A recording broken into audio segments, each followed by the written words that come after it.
Set these 5 boundaries to reclaim your life. Have you ever wondered why some people radiate peace no matter what chaos surrounds them, while others are constantly drained, overwhelmed, and lost in emotional storms? Here's something surprising: over 80% of people admit they regularly say yes when they want to say no, not out of love, but out of guilt, fear, or habit. But what if I told you this? The key to inner peace isn't found in doing more, giving more, or pleasing everyone. It's found in boundaries.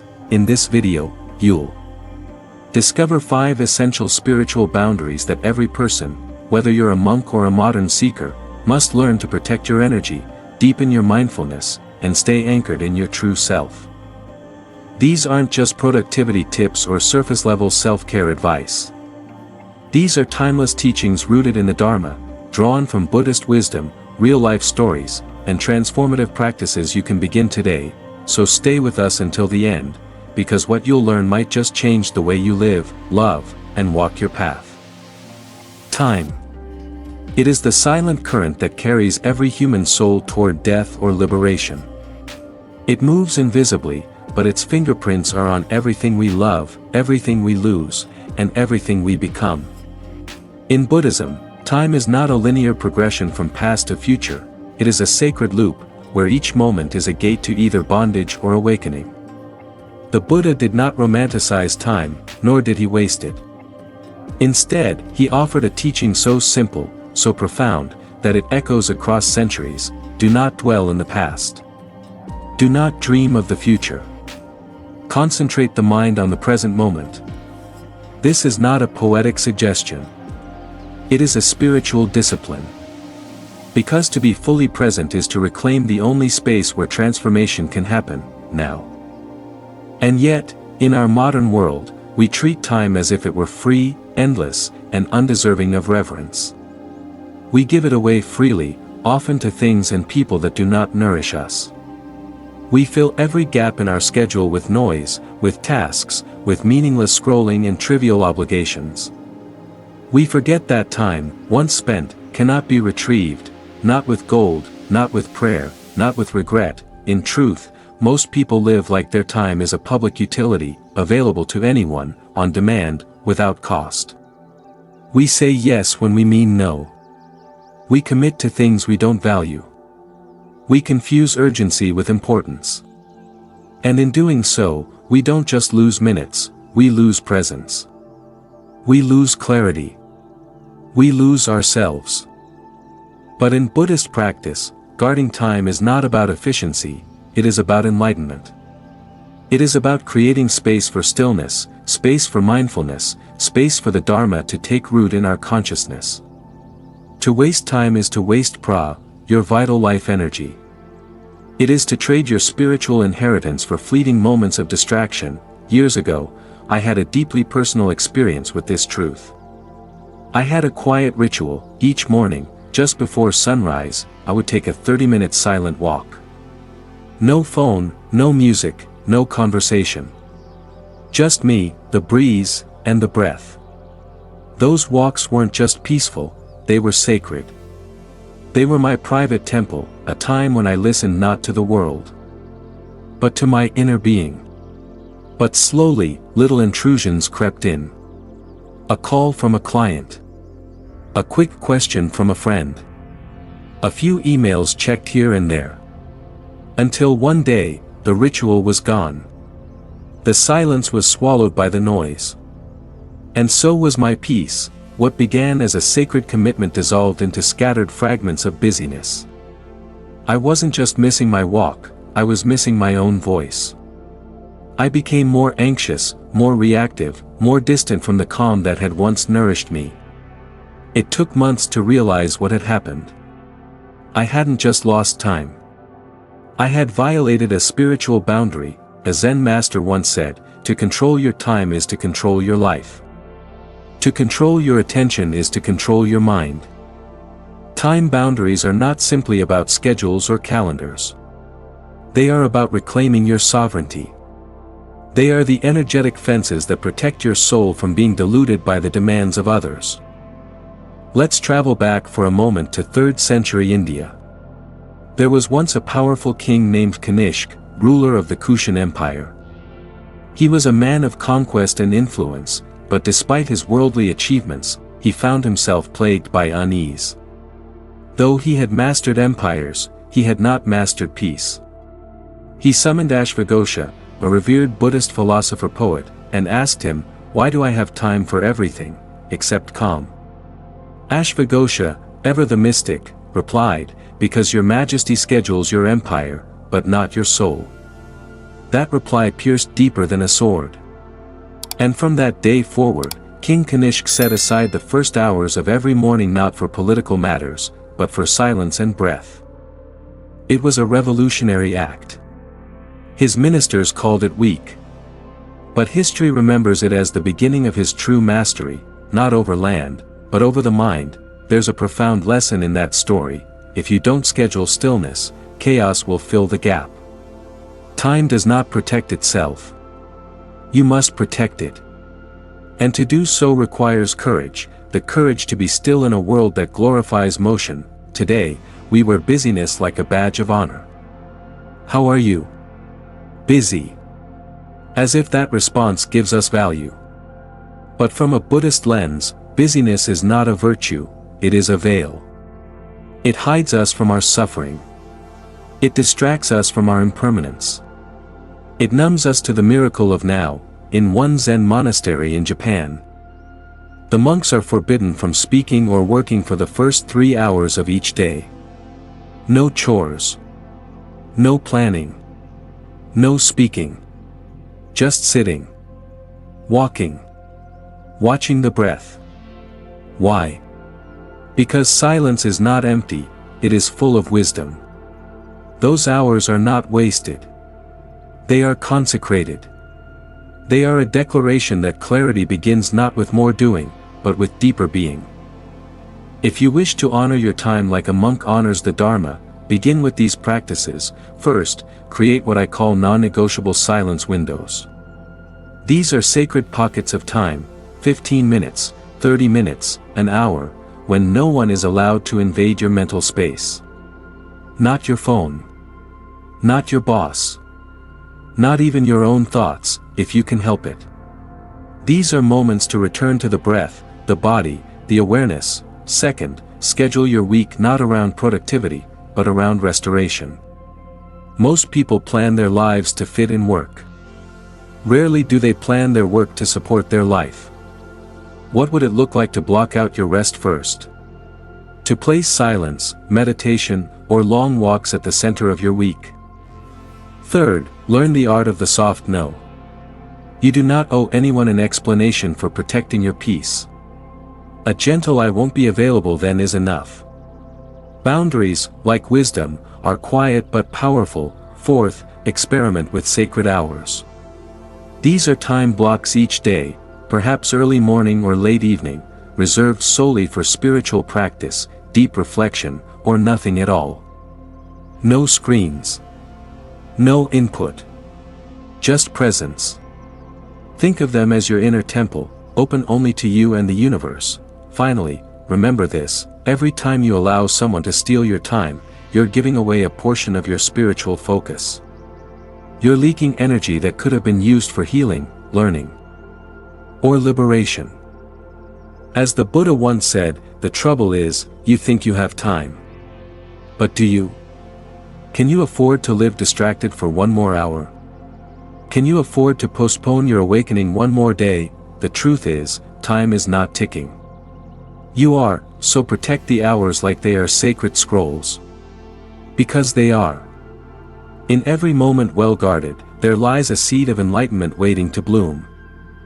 There is a silent epidemic in our modern world, emotional exhaustion from battles that are not ours to fight. How often do we find ourselves carrying the weight of someone else's chaos, sacrificing our peace to rescue a drowning energy that was never our storm to begin with? We absorb people's moods like sponges. We internalize their projections. And in the process, we become strangers to our own emotional truth. But in the teachings of the Buddha, there is a powerful antidote to this self-abandonment. It is called Upekkhā, equanimity. Not indifference, but divine balance.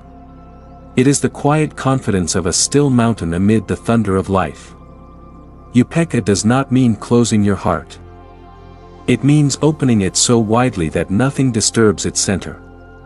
And to reach that level of serenity, we must build one essential discipline: emotional boundaries. What is an emotional boundary? It is the sacred line where your energy ends and someone else's begins. It is the invisible gate that protects your inner peace from emotional intruders. Imagine your mind as a monastery. Would you allow a screaming stranger to deface its walls, rearrange its altar, and shout from its rooftop? No. Then why do we allow people, through manipulation, guilt, or chronic negativity, to walk barefoot through our soul? This isn't about being heartless. It's about becoming wise with your compassion. There is a vast difference between helping and absorbing, between listening and being consumed. Let me take you back to the story of Queen Mallika, one of the Buddha's most devoted lay disciples. She was known not only for her wisdom, but for her profound calm in the face of palace intrigue and emotional storms. Her husband, King Pasenadi, often came home overwhelmed, angry, or troubled by court politics. But instead of reacting, Mallika would sit in silence, her eyes soft like candlelight, and offer a bowl of cool water with a lotus floating inside. One day the king asked her, "Why do you never mirror my moods?" She replied gently, "Because I refuse to make your suffering mine. I can love you without drowning in you." That is emotional mastery. The Buddha once taught, "You are not obliged to extinguish every fire just because you see smoke." And yet, many of us rush into every emotional flame, thinking it's our duty to solve, to soothe, to save. But not every conflict needs your commentary. Not every pain is your problem. Wisdom lies in discernment. Often, we mistake empathy for obligation. We feel guilty for saying no, for stepping back, for protecting our own energy. But consider this: if your cup is empty, what do you give to the world? True compassion begins with containment. You cannot pour from a broken vessel. Emotional boundaries are not selfish. They are sacred. And they are built slowly, through practice. Each time you honor your emotional space, you declare, "My peace matters. My energy is mine. And I choose where it flows." Here's the deeper truth: people don't drain you, your lack of boundaries does. We are like leaking pots, as told in the ancient parable. But the real beauty lies not in the hole, but in the awakening, the moment we realize we can seal it. The Indian philosopher sage Nagarjuna once wrote, "Just as the ocean does not cling to rivers that flow into it, the wise do not cling to praise or blame." This is not apathy, it is transcendence. When you master your emotional boundary, you stop being a mirror, and you become a light. You no longer reflect the chaos, you illuminate the path through it. Here are some powerful practices to deepen your emotional sovereignty. 1. Map your inner terrain. Start with honest reflection. What triggers your inner storm? Is it criticism? Being ignored? Guilt-tripping? These are not weaknesses, they are doorways to self-knowledge. When you name the emotion, you loosen its grip. 2. Invoke the lotus shield. Before entering a difficult conversation or environment, visualize a luminous lotus flower unfolding at your heart. Let its petals surround you, not as armor, but as sacred space, where only truth and compassion may enter. 3. Fast from emotional toxins. Take deliberate breaks from people or media that agitate your spirit. 1 day a week. Turn your attention inward. No small talk. No emotional labor. Just silence, reflection, and renewal. Think of it as a spiritual detox. 4. Practice the art of the pause. Before reacting to someone's negativity, take 3 breaths. Ask yourself, is this mine to carry? Is this a call for compassion, or manipulation? Pausing is not weakness. It is wisdom in motion. 5. Reclaim your response. You may not control what others say or do, but you always control your reaction. Emotional boundaries are not walls, they are filters. Let in only what serves your growth, and above all, remember, you are not responsible for someone else's unprocessed pain. Just as you cannot eat food on behalf of another person, you cannot digest their suffering for them. The most compassionate thing you can sometimes say is, "This is not mine to hold."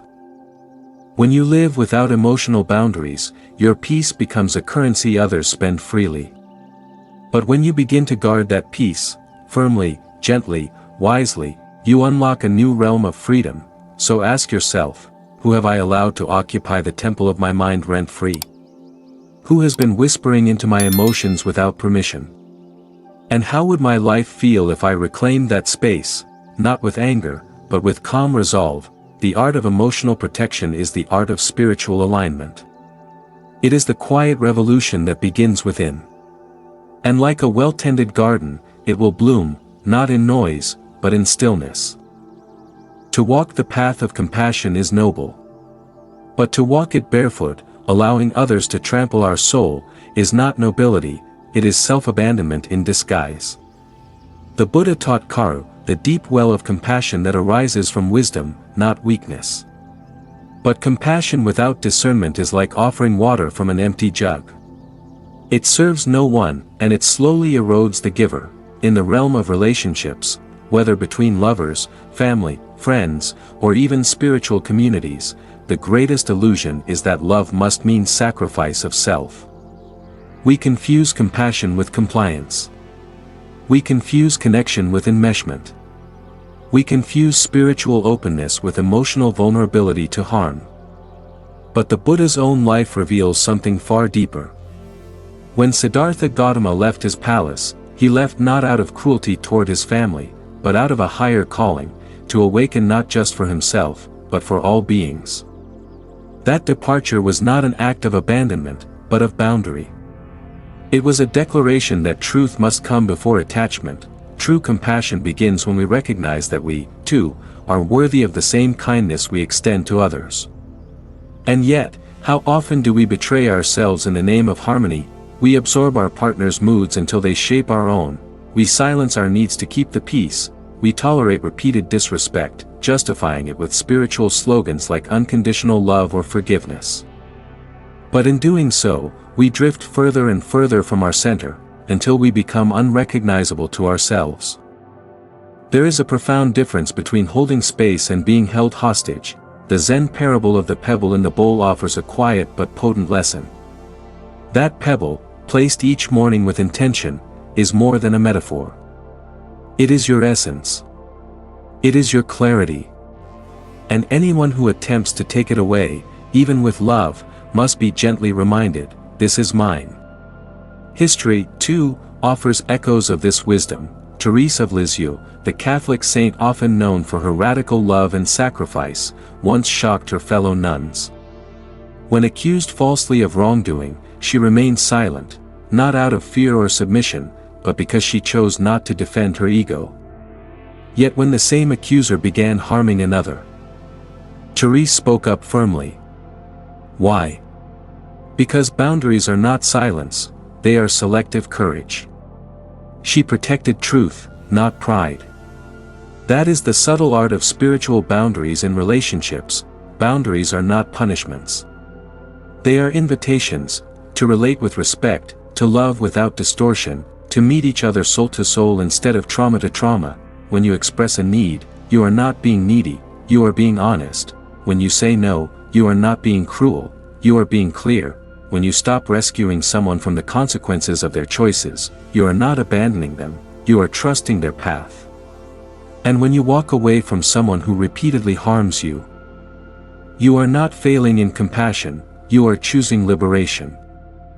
Relationship boundaries, then, are not walls that shut people out. They are thresholds. They say, "You may enter, but only barefoot. Only with reverence.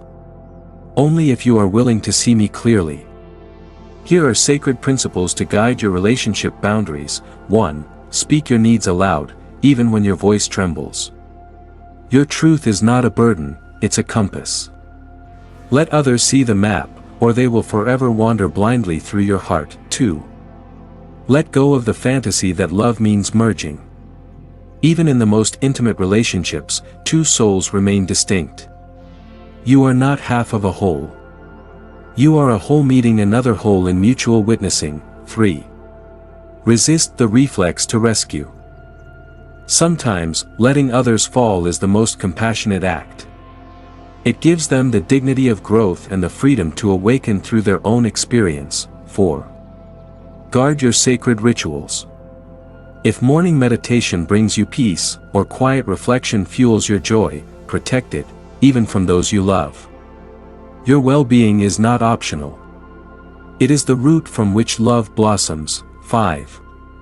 Remember, guilt is not a guide. If saying no makes you feel guilty, it's not because you've done something wrong. It's because you've been conditioned to believe that love must cost you your selfhood. As the Buddha said, you, yourself, as much as anyone in the entire universe, deserve your love and affection. Not later. Not when everything is fixed. Now, let your relationships be gardens, not deserts. Let your compassion be grounded, not sacrificial. Let your love be radiant, not erased. And always, always remember, you are not here to lose yourself in others. You are here to meet them as your whole, luminous self. In an age where productivity is mistaken for purpose, we find ourselves enslaved not by tyrants, but by our to-do lists. We've traded stillness for schedules, intuition for inboxes, and in the quiet spaces where peace used to dwell, we now hear only the hum of urgency. But the Dharma offers a radical counterpoint to this cultural madness. The Buddha's teaching of the middle way wasn't just about food or asceticism, it was a call to equilibrium in every area of life, including work. He didn't preach against effort, he warned against attachment to outcome. His path was never one of frantic becoming, but of mindful being. There is a story from the Pali Canon about Venerable Sariputta, one of the Buddha's chief disciples. He was known for his great wisdom, yet what many forget is his impeccable balance. One day, when a young monk rushed to him, panicked over failing to complete his chanting and duties on time, Sariputta simply smiled and said, "Better to recite one verse mindfully than 1,000 in haste." That single phrase is a sword that cuts through modern hustle culture. Today, we equate busyness with value. But busy is not the same as valuable. Busyness often camouflages disconnection, from our breath, from our body, and from our deepest truth. We must ask ourselves, are we working from Dharma, or from fear? Fear says, if I stop, I'll fall behind. Dharma says, if I never stop, I'll lose myself.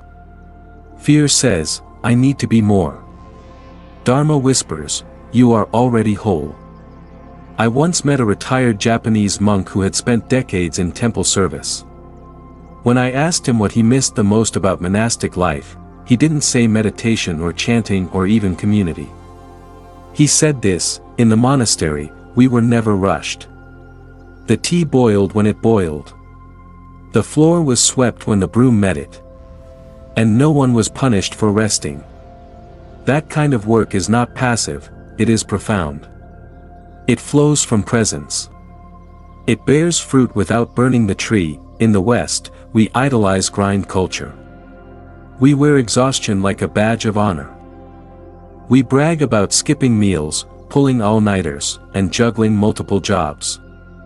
But no one ever found enlightenment by outrunning themselves. Even the Buddha paused beneath the Bodhi tree. And there, in stillness, truth revealed itself. What we call laziness is often just sacred recovery. What we label unproductive is often deeply restorative. If your nervous system is constantly in a state of alarm, you cannot hear the soft voice of the Dharma. You cannot bow to the present moment while sprinting toward a future that never arrives. So we must reclaim rest, not as a luxury, but as a spiritual discipline. Here are mindful boundaries to guard your inner space in the realm of work. 1. Sacred shutdown time. Designate a time each evening when work ends completely. Not just physically, but mentally. Close the laptop. Turn off notifications. Bow to the silence. 2. Spacious scheduling, leave gaps between tasks. Let your day breathe. Remember that presence requires pause. Don't treat yourself like a machine. You are a breathing, sentient field of consciousness, not an algorithm. 3. Protect the Sabbath of the soul, whether it's Saturday, Sunday, or any day. Carve out sacred time for stillness, nature, and renewal. Make this non-negotiable. Let your spirit stretch out on the floor of the universe. 4. Non-responsive hours, do not be available 24/7. Even the Buddha retreated into solitude. Even the sun sets. Your rest is not laziness, it is a declaration that your life belongs to you. 5. Dharma over drama, not every opportunity is aligned with your truth. Learn to say no to good things that are not your things. Chasing every task leads to spiritual bankruptcy. The Zen saying goes, when walking, just walk. When eating, just eat. When resting, just rest. But in today's world, we scroll while eating, text while walking, and dream of working even while we sleep. We must return to one-pointed living. We must anchor our lives not in achievement, but in awareness, because the deepest work you'll ever do is not for a paycheck, it's the work of remembering who you are beneath the layers of performance. So set the boundary. Close the laptop. Lay down the burden. Breathe. Bow, and trust that in stillness, the Dharma always finds you. In an era where silence has become a rare luxury and attention a currency constantly exploited, creating digital boundaries is no longer a lifestyle choice, it is a spiritual necessity. The ancient monks retreated to forests and mountains to escape the noise of the world. But today, the forest lives in your pocket. The mountain speaks in vibrations and alerts. And the noise, it never stops. The Buddha once said, the mind is difficult to control, swiftly and lightly, it moves and lands wherever it pleases. To tame it is great wisdom. Now imagine trying to tame a wild elephant while 1,000 voices are shouting in your ear. That's what modern digital life feels like. Every scroll is a samsara of desire. Every like, a breadcrumb luring you deeper into illusion. We don't just consume content, we consume comparisons, expectations, projections. And slowly, our sacred attention bleeds away, drop by drop, into the river of distraction. In the Vinaya Pitaka, the monastic code of the Buddhist time, there is a rule that monks were forbidden to speak about supernatural visions or divine experiences for the sake of impressing others. Why? Because even spiritual bragging distracts from truth. Now imagine what the Buddha would say about selfies with hashtags like #blessed. Digital noise is not only external, it's internal. It fills the mind with restlessness, envy, false urgency. And as the Dharma teaches, restlessness, Upekkhā, is one of the 5 hindrances that obstruct the path to enlightenment. Real-life example, in the 1970s, Zen teacher Thich Nhat Hanh was asked how one could truly be present in the chaos of modern society. He simply replied, turn off the radio inside your head. Now that radio is no longer inside your head, it's strapped to your hand, glowing in your face, whispering you away from the moment 1,000 times a day, and yet silence is still here. Waiting. Watching. Beckoning. To create digital boundaries is to reassert sovereignty over your soul. Here are not just tips, but spiritual commitments you can make. 1. The hour of power, no screens during the sacred threshold of morning and night. These are the bookends of your consciousness. Begin with breath. Not breaking news. End with stillness, not stimulation. 2. Mindful microfasts, abstain from digital media 1 day per week. Let your mind remember what it's like to belong to the earth, not the algorithm. 3. Monastic mode, create a time in your day, perhaps during meals or meditation, when your phone goes into silent exile. Don't just mute it. Place it in another room. Let absence be your ally. 4. Conscious curation, unfollow accounts that trigger envy, agitation, or inferiority. Your digital feed should nourish the mind, not poison it. 5. Return to nature, as the Buddha found his awakening under the Bodhi tree, return to the trees. For 5 minutes a day, let your attention rest on something real. Something rooted. A leaf trembling in the breeze. The texture of bark. The arc of a bird in flight. That is your retreat temple. Why does this matter? Because attention is the gatekeeper of consciousness.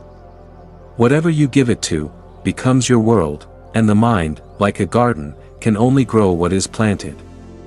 If we constantly plant anxiety, drama, outrage, and illusion, then peace will never bloom. The goal is not to reject technology, but to reclaim mastery over it. Use your devices like a monk uses a bowl, with purpose, with awareness, and with boundaries. Not to be filled with whatever the world throws in, but to hold only what is worthy. Silence is not the absence of sound, it is the presence of clarity. So in this age of noise, silence is an act of rebellion. Of healing. Of return.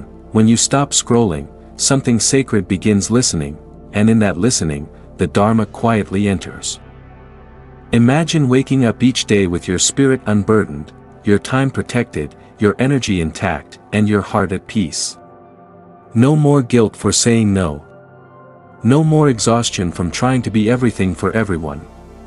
Just calm, clarity, and conscious choice, because the truth is this: every boundary you set is a sacred act of self-respect. It's not rejection. It's redirection, toward harmony, authenticity, and freedom. So now, take a breath, ask yourself honestly, where am I leaking energy? What would it feel like to protect my peace, fully and unapologetically? Start today. Not tomorrow. Not next week. Today, draw one clear boundary that honors your inner temple. Maybe it's turning off your phone after sunset. Maybe it's saying no without a 10-minute explanation. Maybe it's giving yourself permission to rest without guilt, and then, stand by it with love. We are building a community rooted in mindful strength and Buddhist truth. So if this message resonates, like this video, subscribe to Zen Buddhism Wisdom, and share your reflections in the comments below. What boundary are you ready to set? And what freedom do you hope it brings? Together, we're not just learning, we're remembering who we are: peaceful, powerful, and whole. Boundaries are not barriers. They are bridges to the life your soul came here to live. Let it begin with you. Let it begin today.